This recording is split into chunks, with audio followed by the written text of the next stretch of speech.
Hey! What's up, everybody? This is Bryan, aka Digit, and welcome back to the show where I hurt people. Does it hold up? Today we're looking at the second most beloved EDM album called Discovery, because I don't like making videos that get views. Anyway, if you're not aware, Monstercat is a popular electronic music record label, which initially rode the EDM wave of the early 2010s by releasing new songs on their YouTube channel every couple of days, which pretty much ran the gamut from the most upbeat, euphoric progressive house to the darkest, nastiest dubstep. Basically becoming a one-stop shop for kids and teenagers who were enamored by both YouTube and EDM around this time. So their early albums, like this one, which are compiled from those YouTube uploads, are now generally looked upon as the gold standard of musical nostalgia for people who grew up with them, and generally dismissed as cringy, tasteless gamer music by people who didn't. I want to know which side is right. So here's what we're gonna do. We're gonna take a look at all 30 of these songs individually in order to find out what holds up and what's better left in the Minecraft Let's Play intros. Or rather, I've already done that, and I'm now going to rank them from worst to best. In my opinion. So, now that we've got all that out of the way, what is the worst song on this album? Yeah, this one hurts.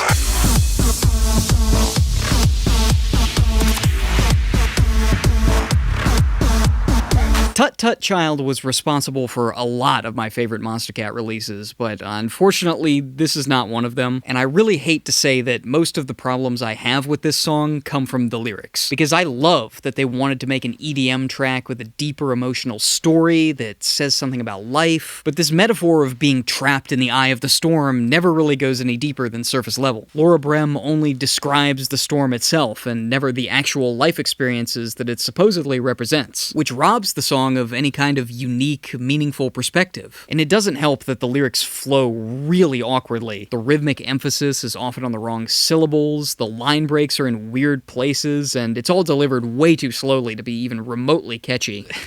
All this before I even get into the drop. It's not that it's bad, it just doesn't work the way the song wants it to. I think they intended all the aggressive bass growls to represent the harshness of the storm, but it's separated from the verse by a pretty standard EDM build, so instead of becoming part of the metaphor, it comes across more like this.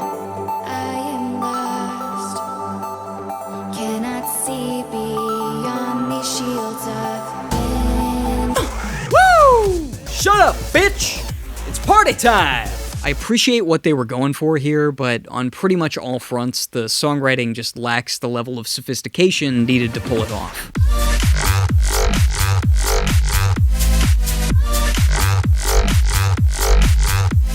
So because I remember Noisestorm's electro house tracks fondly, and then really enjoying his track Breakdown when I revisited it for my Monstercat 7 video, I had high hopes for this one. But unfortunately, this production turned out to be exceedingly whack. The punch of the kick is in the low mid-range of the frequency spectrum instead of in the sub where it should be. The main bass riff sounds really dry and close up, and the rest of the drop feels quiet and far away, and the synths and the breakdown have no energy or momentum at all. Even the drums just kind of plod along like they're going to a funeral or something. Which I don't think is the vibe that you want from dance music. Ultimately, this song just feels totally lifeless to me. Hopefully his other electro house holds up better.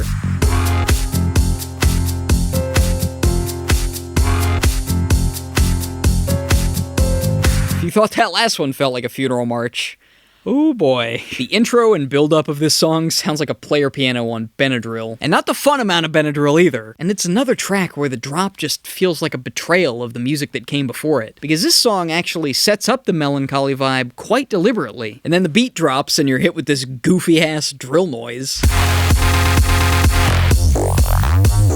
So why do I have it higher than the Noisestorm track? Well, the mix is a lot more balanced, for one. It actually has a distinct vibe that it commits to creatively, even if it still does so pretty lifelessly. And I actually do like the B section of this drop. I think the chords and the synths are nice.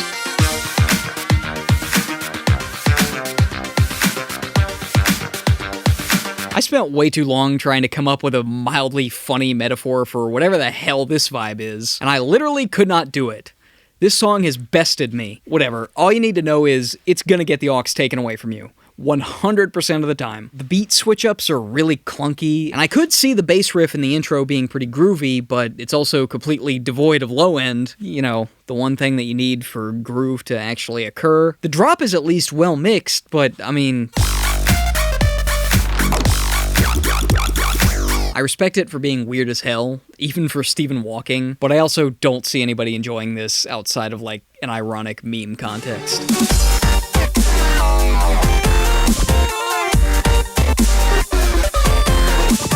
I'll start with the good. This drop is actually pretty damn cool. It's got one of the most well-developed melodies of any dubstep song I've ever heard, and it's cut together with the chords, the drums, and all the other bass sounds in a way that's constantly unpredictable but never loses sight of the larger melodic phrase. However, that doesn't really save the rest of the song from being kind of unlistenable. The trap drums at the beginning sound tiny, and the piano is, again, pretty lifeless, and the lyrics make less than 0 sense. And the seeking of the truth, but inside of me, I know you hide. Did Yoda write this? Another highlight being, For when I sleep, unconsciously. how else are you gonna sleep? Hey Bryan, you up? It's 11:21 a.m. It's time for your egg white. Gotta keep that skin nice and pale for the camera.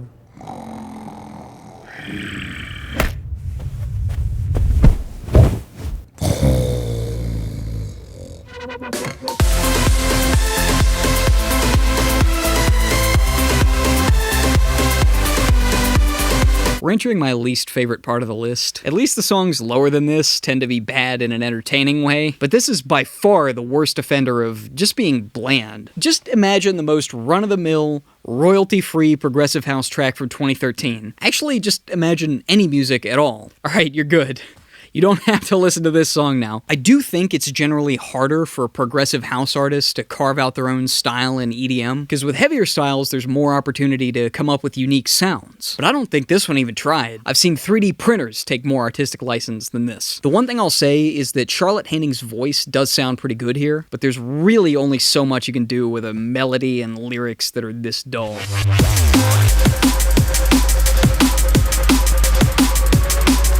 I feel roughly the same about this song as I do about the last one. So why is it higher? Well, because it's drum and bass, and I like that genre better. You know there's a problem when the biggest hook in your song is the snare. There's a nice tonal layer that stands out, and when I think of this song, that's what I remember. The bass line, on the other hand, I can feel the crevices of my brain trying to grab it, but at every turn it just wobbles and slides right through. And the rest of the melodies aren't really anything to write home about either. I christen the snare song. In any other genre, this would be fine, but we're in EDM here. Every song wants to be the snare song. Do better.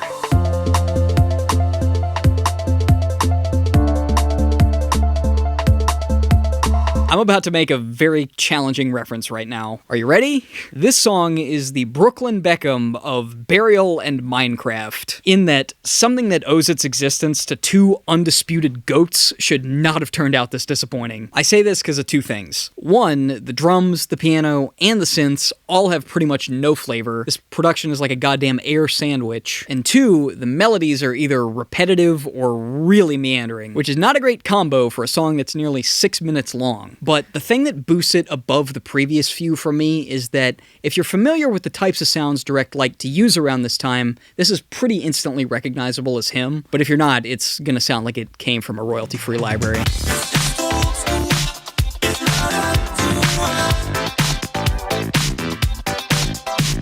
I've said it before, and I'll say it again. I will always be the first to push back on people comparing Televisor's sound to Daft Punk, partly because people will slap the words Daft Punk on anything with funk guitars and a vocoder, but also because Televisor, at their best, went way beyond that.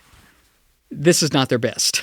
It's unique amongst what Monstercat was releasing at the time, but the second you put it up against anything from Discovery, it's over. This immediately becomes stilted and lifeless by comparison. And the production is really thin. There's not a whole lot in the background to fill out the atmosphere, which is bizarre because even some of the stuff Televisor released before this sounds better. Pinup from my Monstercat 7 video being a great example. So yeah, not really sure what was going on with this one.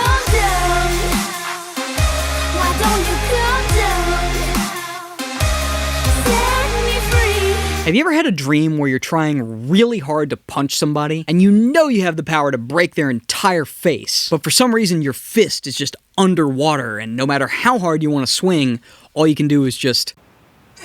That's pretty much what this drop feels like. The importance of a good mix, ladies and gentlemen. Also, rare example of a song becoming a victim of its genre, because this chord progression and melody is actually quite good, and I think it would have been better served by literally any style of music other than dubstep. The singer is pleading for this clearly angry person to calm down, and the instrumental is doing completely the fucking opposite. It's a shame, because I think if more time had been taken to develop the songwriting instead of putting all the eggs in the rock dubstep basket, there could have been something really nice here.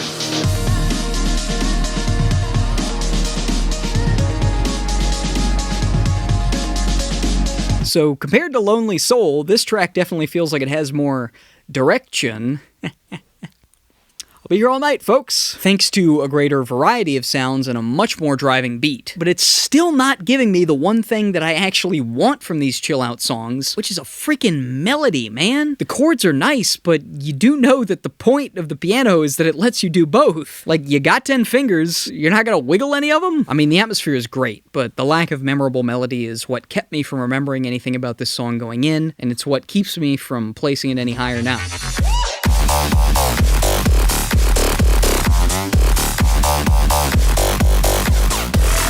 Here we have more electro house that's a little held back by a weird mix, but not to the extent that, like, Eclipse is. My one main problem is this. All the basses in the drop have a weird reverb that makes them sound a little muddy, but also quieter and farther away than the synths in the breakdown.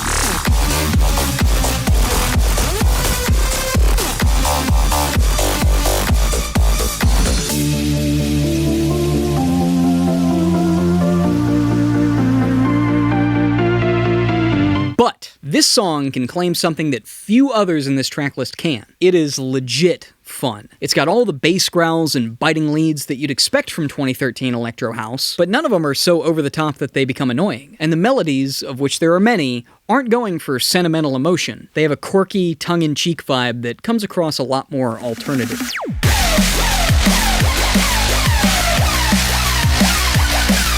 So from a songwriting perspective, is this one of the more inspired drum and bass tracks I've ever heard? No.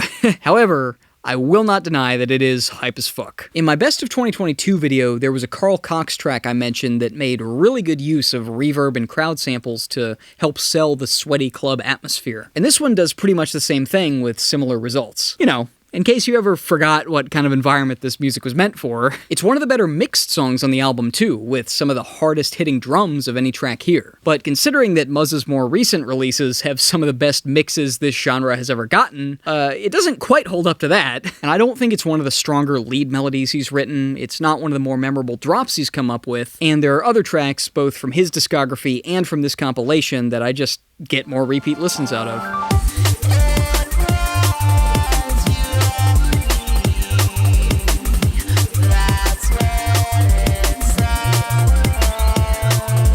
Fuck! This song is like this close to being actual top 5 material. All the sparse keyboard licks that drift in and out of the beat are very compelling, but the standout here is the vocals, and not for the reason I think they intended. They're delivered so slowly and with so much distortion that they become more of a formanty drone than anything resembling words. And normally I would call out the melody for being monotone, but in this situation, it kind of works. And the only thing stopping me from putting this song higher is I literally don't think it was deliberate, because there's nothing else in the rest of Buster's output that gives me the impression they wanted to make anything other than straightforward drum and bass here. I think if it had been kept in the drafts for another year or two for him to mature a little more as a producer, this could have been something really unique.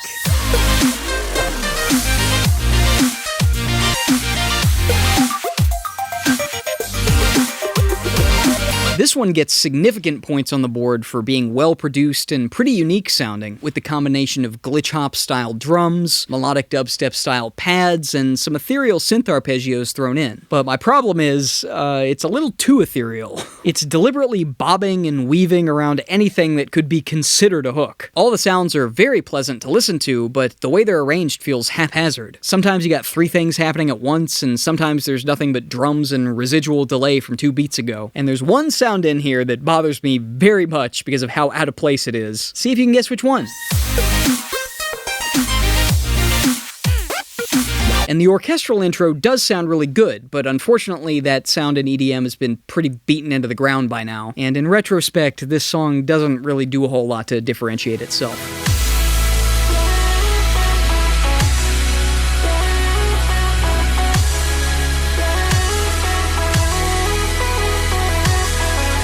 One of the most interesting things about these older Monstercat albums is you can tell, song to song, that the intentions of each producer were different. That MUZZ track wants to be the biggest festival banger you've ever heard. This song doesn't want to be EDM. Like, at all. It desperately wants to be the end credit music to some kind of high fantasy movie. And I have to give it credit for going absolutely all out in service of that goal. I mean, he broke out the goddamn timpani for this one. But I just can't quite get over the oppressive pick-me energy that this song has, for lack of a better word, anyway. And that's about the best reason I can give for why it doesn't quite click with me.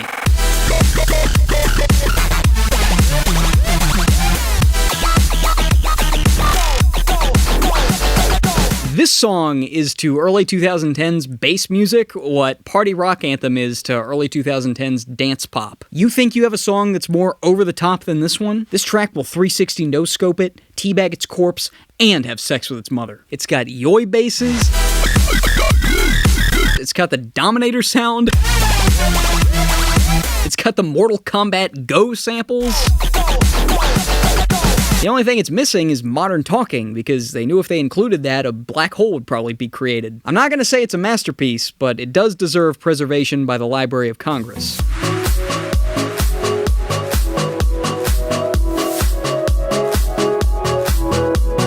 We're now officially in the realm of songs that I do actually like quite a bit. In this case, because the melody is really good. It's a little more repetitive than I remember, but all the different filters and reverbs he puts on the lead synth do a lot to keep it from feeling that way. It doesn't feel like a synth, which is the best compliment I can give it, and it's definitely the best part of the song. But the counterpoint second melody he layers over it harmonizes really nicely too. They do get drowned out by the big chords towards the end, so the climax falls a little flat for me, but the journey to get there more than makes up for it.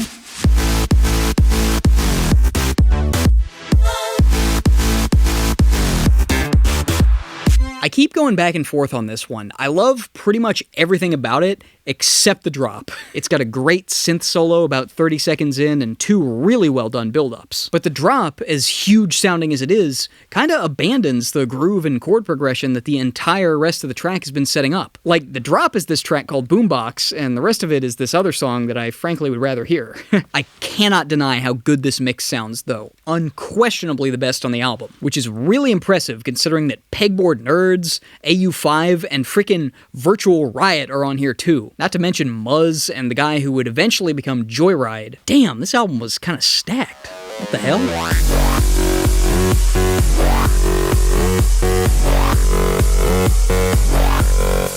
I really want Stereotronique to come out of this series with at least one solid recommend, because this is one of the artists whose career seems to have lived and died on this label, and considering that this was like their grand finale on Monstercat, I hoped it would be this one. The ambition is definitely there, but the mix, not quite. I don't know how many of you have ever seen that stick figure meme about the single-family child about to end it because he's mixing the snare. How can it be thin and boomy at the same time? That pretty accurately describes this snare. However, the breakdown sections are awesome. Holly Drummond's vocals so outclass the rest of the instrumental that I'm guessing she produced them herself. And I had forgotten about the male vocal duet, so when that came in with the harmonies, I was like...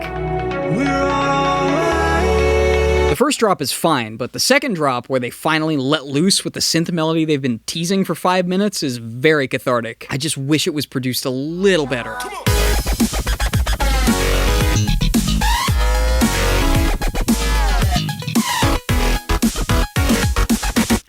When I first started ranking this album, I had this song fucking dead last. I thought the vocals were tasteless, I thought the trap intro sounded terrible, I thought the basses were annoying, but god damn it if this guy did not have an innate understanding of how to put together a drop. The use of the big chord stabs to outline the phrasing is really smart, and he actually tunes all the heavy sounds to match the chord progression too. And honestly, for how obnoxious those sounds are, they have no right to fit together as well as they do. And I have no reservations about saying that the synth solo midway through is legitimately great. Gamer music at its most gamer. I salute you, sir.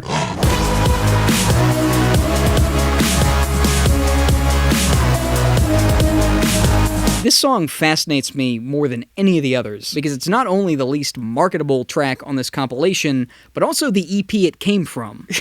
Okay, Some Kind of Wizard might be less marketable, actually. And I say that because it doesn't really fit neatly into any genre. There are no growls to place it firmly within the modern dubstep sound, unless you count the actual sampled lion. The arrangement is too maximalist to call it UK dubstep. The atmosphere is way too dark and suspenseful for melodic dubstep, and the beat is way too driving for any chill instrumental playlist. The closest thing I can find to this vibe is probably the Synthwave Spotify playlist, but it's not really Synthwave either. And yet, despite all that, Monstercat chose to feature it anyway. And that decision is why Monstercat was, and honestly still is, one of the most interesting EDM labels to follow.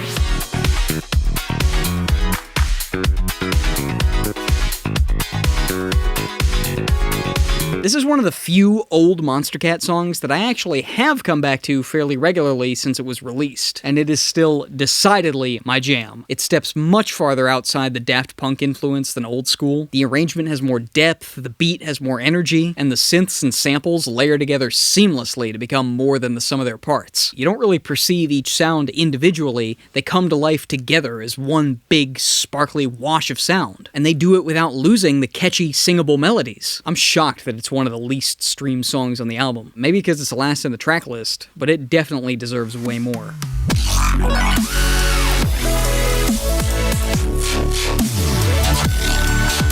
Now this is a song that uses the piano to its full potential. Look no further than the first 30 seconds for a great melody and beautiful harmonies to support it. And it does another thing too that you'll hear a lot in this top 10, something I wish more dubstep would do nowadays, which is using musicality to add tension in the build-up. If you'll notice, the main melodic phrase is actually 12 bars long, not 8, which is the standard. You expect it to resolve after 8, but he delays it.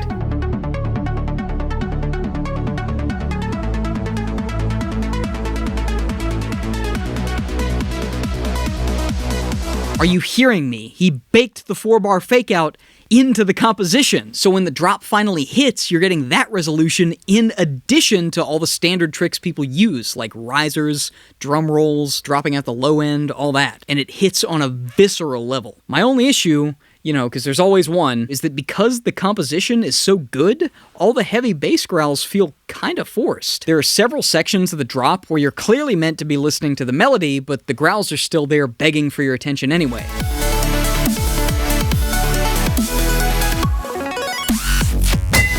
When I was younger, maybe that was what I wanted to hear, but today they just take me out of it.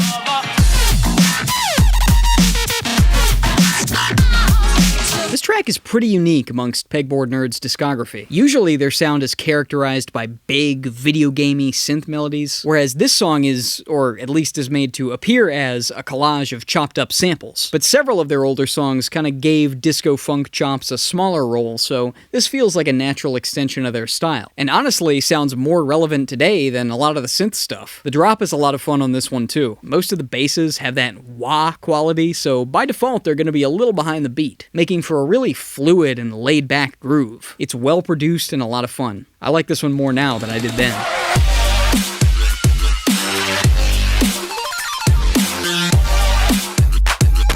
This song was my first introduction to who would eventually become one of my favorite electronic artists currently working, and although he came more into his own stylistically with later releases, this is still a massive standout amongst the tracks here. It's got some of my favorite bass sounds on the album, the plucks and the second drops sound particularly massive, and of course, we gotta talk about the piano. This track is pretty low-key as far as bass music goes, so it's not as flashy here as it is on some of his other songs.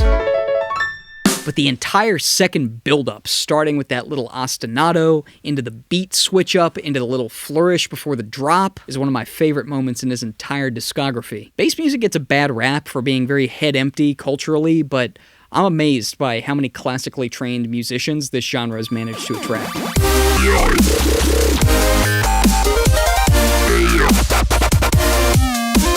That's right, with this one, we're officially in the masterpiece zone. You know I had to bring the gamer music in here. It would be a betrayal of who I am. Maybe I am the cringy, tasteless gamer. But you know what? I'm the only cringy, tasteless gamer who can make this content. So, that's all I'm saying. It's funny, even here, you can hear Virtual Riot's compulsion to try new things across all 4 of the different drops. But while I've found his more recent solo releases to be very all over the place because of that, I honestly credit Razihel for the very smart songwriting decisions that hold this track together. 1, having a melody so strong and well developed that it's instantly recognizable whenever it reappears. 2, bringing the first drop back verbatim every once in a while in order to give the song a kinda dubstep home base. And 3, giving each drop an actual chord progression. You almost never hear this in heavy dubstep anymore, and I can understand why, since staying on a single note will probably make your sub translate better in a live environment. But doing it this way is like a cheat code for giving your drop structure, because no matter how many sounds you use, it's never going to get lost on the listener where they are in the actual musical phrase. This is a masterful collaboration between Virtual Riot's expert production and Razihel's songwriting sensibility, and I think it's one of the best examples of heavy dubstep from this time period.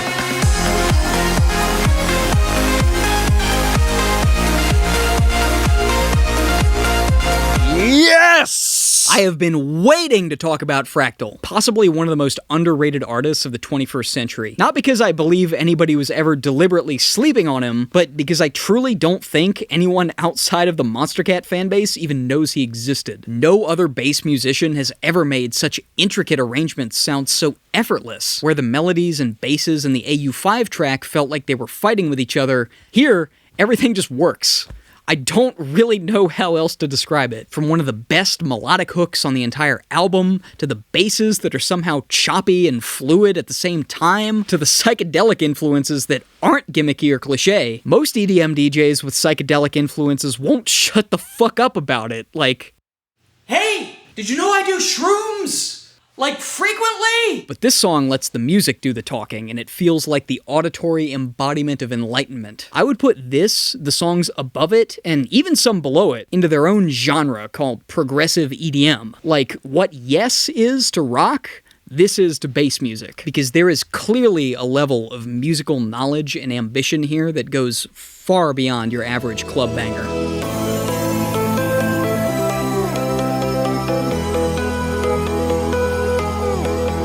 I am very happy to report that this song is just as fucking weird and unique and danceable as I remember it. Probably one of the most left field takes on electro house anyone has ever come up with. And in all my years of listening to electronic music, I have never heard anything else that sounds like it. And if anybody out there has, send that shit to me immediately. The intro with the quirky pluck lead and the chords drifting up and down is rivaled in personality only by the drop, which altogether sounds like somebody eating a clock. You could call the mix crowded if you wanted to be nitpicky, but honestly, the fact that so much is going on kinda adds to the charm. Trying to pick out the individual sounds isn't nearly as fun as just sitting back and letting it take you on this 6-minute ride. This song is legitimately awesome, and I love it. But as much as I wanted to give it number 1, I cannot deny the absolute beast of a song that is.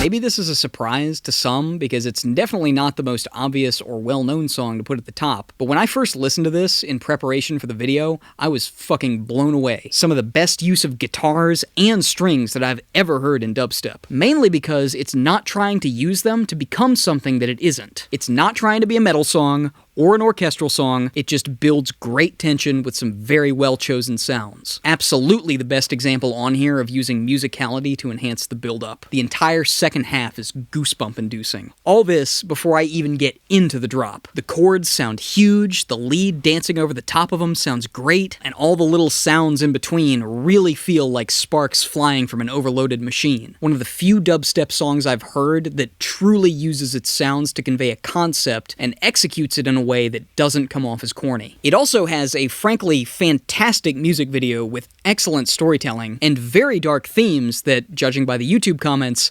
definitely went over the heads of Monstercat's young audience at the time. Seriously, if you take one thing away from this review, make it that music video. I am linking it in the description. Watch it if you haven't. Even if you have, and it's been a while, watch it again. It holds up very well. So, that's what I think of every track on Monstercat 14 Discovery. Do you agree? Or did I hurt you? Let me know in the comments. I like to know exactly how much pain I inflict. And if you thought what I had to say was worthwhile, consider subscribing. And let me know what electronic album deserves a Does It Hold Up next. I'd love to keep doing the Monstercat ones, but I'd also love to branch out, you know? Touch some grass, as it were. Anyway, I've talked long enough. I'll see you next time. Peace!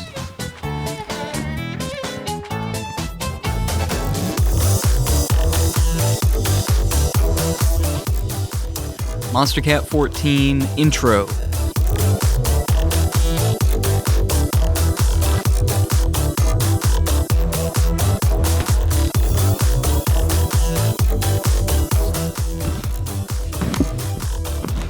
I just bump the mic. Yeah. Why? Why it doesn't quite quick with me. I'm quite quick. Not when it comes to recording though, or editing, or writing.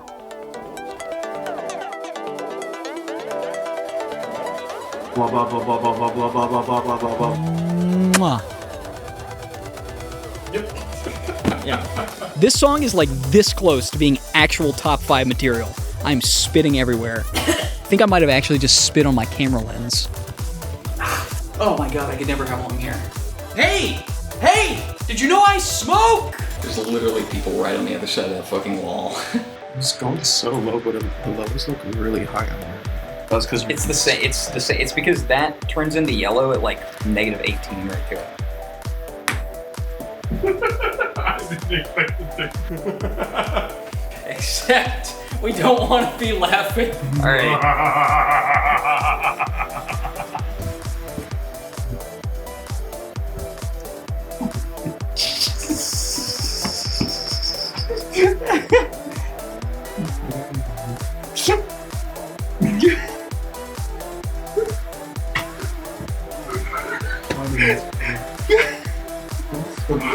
I'm sorry.